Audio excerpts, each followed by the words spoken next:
बात अब मुजफ्फरनगर की सड़कों पर मचे संग्राम की, जहां सपा नेता और करनी सेना के सचिव के बीच सरेआम टकराव हुआ। शब्दों की जंग देखते देखते हाथापाई में बदल गई और पूरा इलाका जंग का मैदान बन गया। लेकिन सपा नेता पर हुए इस हमले के पीछे की वजह क्या थी, हमारी इस रिपोर्ट में देखिए।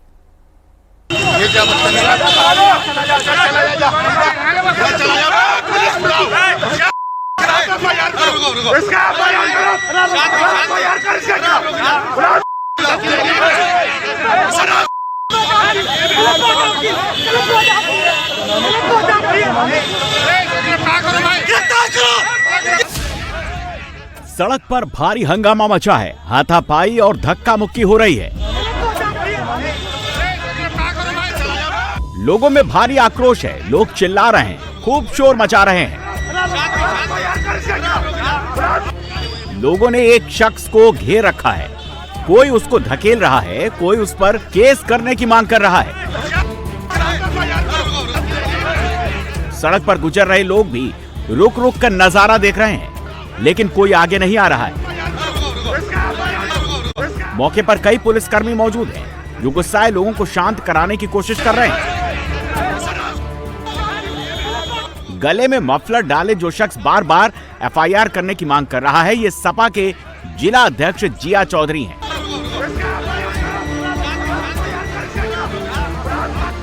लाल रंग की जैकेट में जिस शख्स को पुलिसकर्मियों ने पकड़ रखा है, ये करणी सेना भारत के प्रदेश सचिव गौरव चौहान है।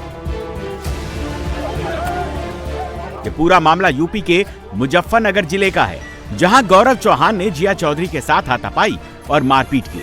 लेकिन इसके बाद वहां हाई वोल्टेज ड्रामा देखने को मिला। काफी देर तक हंगामा चलता रहा। बांग्लादेश में हिंदुओं पर हो रही हिंसा के विरोध को लेकर गुरुवार को मुजफ्फरनगर में सपा कार्यालय पर जिला अध्यक्ष जिया चौधरी के साथ कई कार्यकर्ता जुटे थे। इस दौरान कनाडा में मारे गए भारतीय छात्रों को कैंडल मार्च के जरिए श्रद्धांजलि देने के लिए कार्यक्रम आयोजित किया गया था। लेकिन महावीर चौक पर उस समय अफरा तफरी मच गई, जब अचानक से करणी सेना भारत के प्रदेश सचिव गौरव चौहान ने जिया चौधरी पर हमला कर दिया, जिसके बाद वहां मौजूद सपा कार्यकर्ताओं ने गौरव चौहान को घेर लिया और फिर सपा समर्थकों ने गौरव चौहान की पिटाई कर दी। इसके बाद काफी देर तक वहां हाथापाई और धक्का मुक्की चलती रही।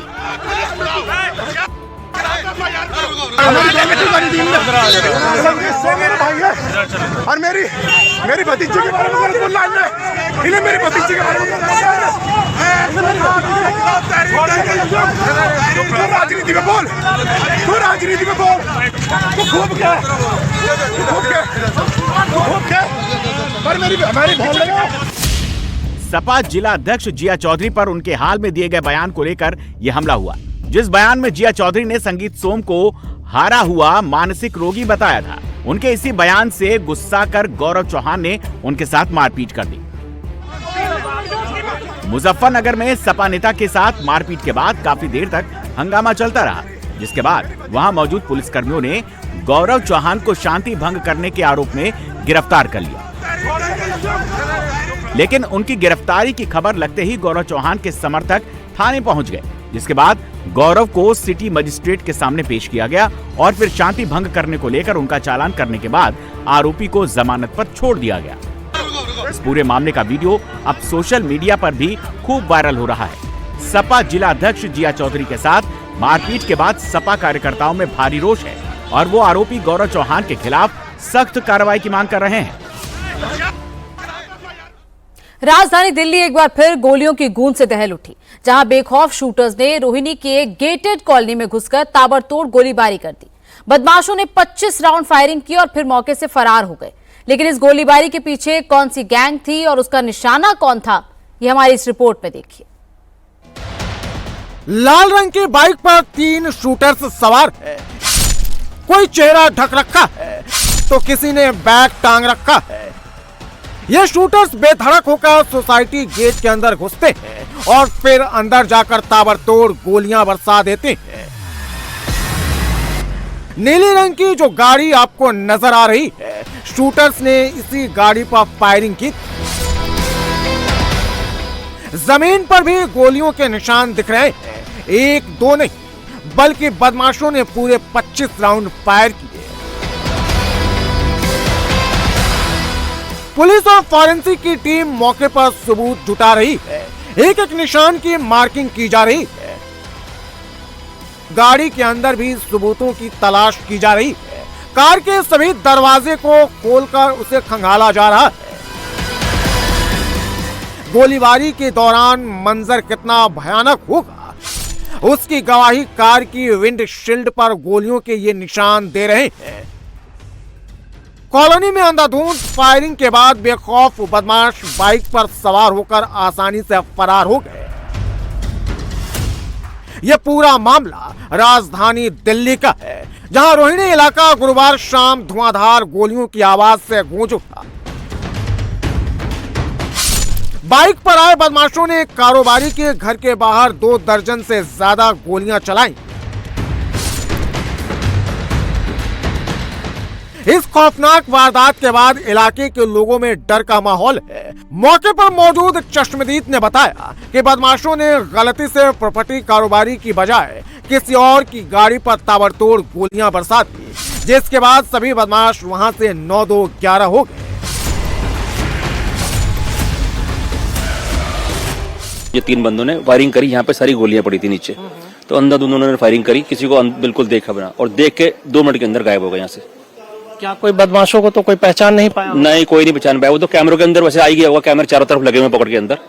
हाँ, बस यहाँ पे गाड़ी खड़ी थी एक, वो अपना इनोवा के ऊपर उन्होंने अंधाधुंध फायरिंग करी है। तो बस उन्होंने तो सीधी से डराने के लिए करा ना। किसकी गाड़ी थी और किसको डरा? गाड़ी थी सर ऊपर वाले फ्लोरों की, उन्होंने गलती से नीचे किसी और को चला दी। उन्होंने जिसके और टारगेट करा था वो उसकी गाड़ी नहीं थी, किसी और की गाड़ी थी। यह उसे प्रॉपर्टी कारोबारी का घर है जिसके बाहर बदमाशों ने फायरिंग की थी। गोलीबारी के बाद इलाके में सन्नाटा पसरा है और पुलिसकर्मियों के अलावा कोई नजर नहीं आ रहा है। दिल्ली के रोहिणी सेक्टर 24 में जहां यह हमला हुआ, यह पॉकेट 14 की गेटेड कॉलोनी है। इस इलाके में कई बड़े कारोबारी रहते हैं, लेकिन जिस तरीके से यहां दिन दहाड़े शूट आउट हुआ, उसके बाद स्थानीय लोग भारी दहशत में हैं। कल देर शाम यानी 2 जनवरी को उसके घर के बाहर 3 बदमाश आते हैं और यहाँ खड़ी गाड़ियों पर ताबड़तोड़ फायरिंग करते हैं। एक इनोवा खड़ी थी, एक वैगनार थी, जिसे निशाना बनाया गया। हालांकि ये दोनों गाड़ियां कारोबारी की नहीं थी, मगर फिर भी डराने के लिए यहाँ पे फायरिंग की गई। कई काम करने वाले लोग यहीं पे मौजूद थे, घरों में रह रहे लोग यहीं मौजूद थे, बच्चे आसपास खेल रहे थे। ऐसे में अब इस पूरी सोसाइटी में डर का माहौल है। अगर आप चारों तरफ देखेंगे तो आपको समझ में आएगा कि एक रेजिडेंशियल इलाका है, बड़े बड़े कारोबारी यहाँ रहते हैं। आपको बता दें कि पहले 27 दिसंबर और फिर 29 दिसंबर को प्रॉपर्टी कारोबारी के पास इंटरनेशनल नंबर से रंगदारी के लिए फोन आया था। इस दौरान कारोबारी से 3 करोड़ रुपए की फिरौती मांगी गई थी, लेकिन कारोबारी ने इसकी सूचना पुलिस को नहीं दी, जिसके बाद 2 जनवरी की शाम करीब 5:30 बजे कारोबारी के घर के बाहर खड़ी गाड़ियों पर ओपन फायरिंग की गई। यहाँ पे एक बिजनेसमैन है, उनको पहले थ्रेट आया था, जो पहले उन्होंने पुलिस से शेयर नहीं किया था इस घटना के पहले, तो उन्हीं को टारगेट करके उनको डराने के लिए फायरिंग की गई थी। और इस मसले में हमने एक्सटॉर्शन का केस दर्ज कर दिया है, एक्सटॉर्शन और फायरिंग का, और इन्वेस्टिगेट कर रहे हैं।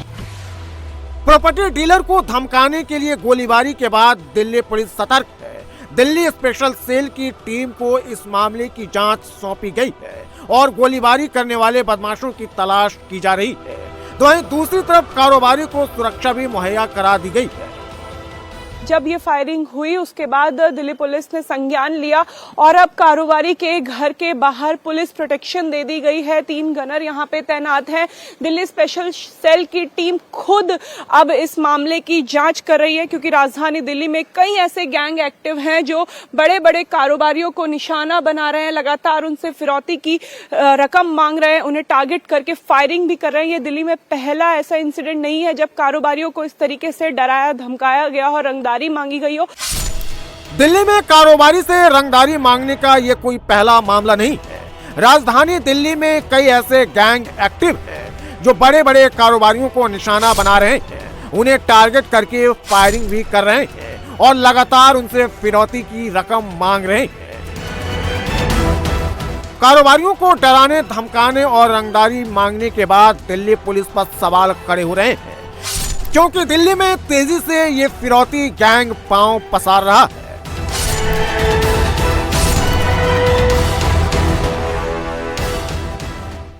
छत्तीसगढ़ के बिलासपुर में हिंदू संगठन से जुड़े एक युवक ने फांसी लगाकर जान दे दी।